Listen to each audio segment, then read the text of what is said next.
mi chan dòng mi ăn ngày si se ăn quang ngày lâu thằng cha lên soi xe si phát đi loang à cũng chim tu dòng mi anh chim bên hay lâu biết ta Giêsu rồi à chín luôn à phát tu kê thằng cha na bê hu pan na bê hu thằng cha vẫn còn mani mi sa kham tu boy sung mai trên cao xe hallelujah amen mi rum si fa kai dan na hum lâu mi pun kai dan na dong a hum lâu mi dan te akan lo tu asi nun na pe tiang in do na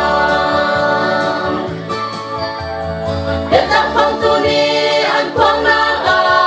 an o a ti ti sao sao ma pe tu dong na ni an pe so no na di den sao rồi luôn khát chân tu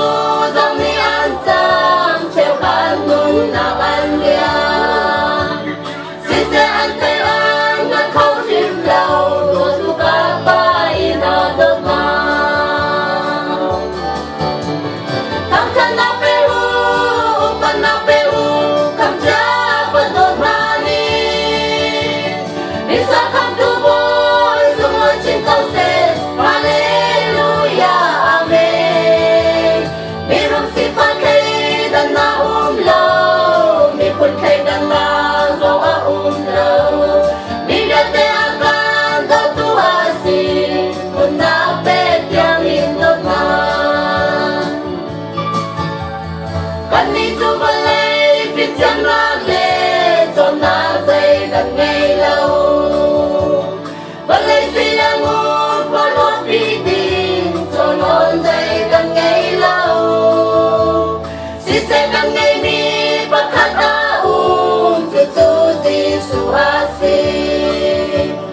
kan nun na do pya kan sun sang lai kan si pha pi